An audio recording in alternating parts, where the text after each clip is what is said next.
Padlet has so many different types of walls that you can create. And one way you can use Padlet is to make it seem like a social media stream. So you're kind of replicating social media in a really, really safe classroom environment.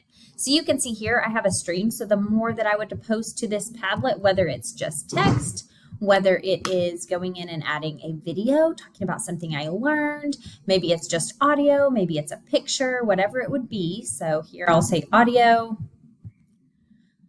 Let me tell you a little bit about what I learned today. Okay, I can save. So then it's going to add like a social media feed would, right? And I even have this set up to where I have likes and comments turned on, which is super cool.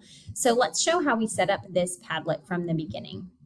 So notice that I'm in our school district's Padlet account. And so from our Northwest ISD portal, I clicked on Padlet Backpack and it took me here, which means since we pay for Padlet, you're not limited to the 3 free Padlets. You can have as many as you want to. So I'm going to make a Padlet and I'm going to choose stream because I want that to look like a social media page. You're going to give it a title. Sorry, we'll go back into those settings. I'm going to give it a title and a definition. You could even create like a custom URL here. So maybe it's like InstaClass. As long as that's not taken, it will take it. And then the wallpaper is just the background. So you might choose to keep that pretty simple. You can kind of change that however you want it to be changed. Okay, and then you can choose your font.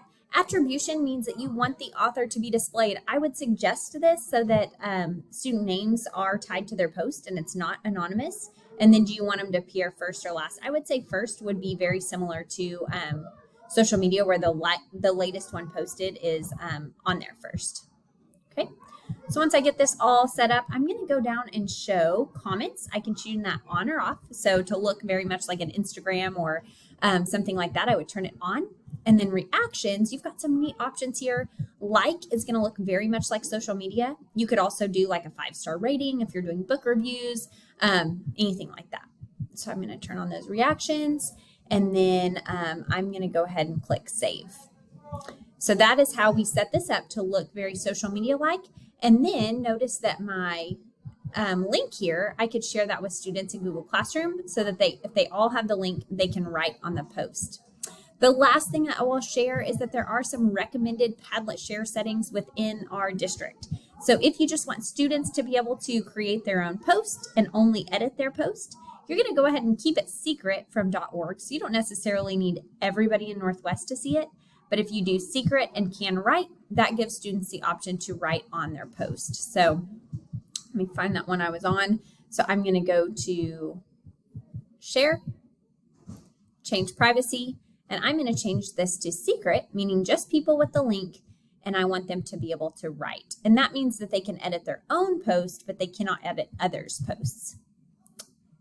And you're going to make sure that you save those settings. And now you have a very cool social media-like page. Padlet can also do maps. Padlet can do timelines. There's so many things that Padlet can do. You can see here, I've started a little map.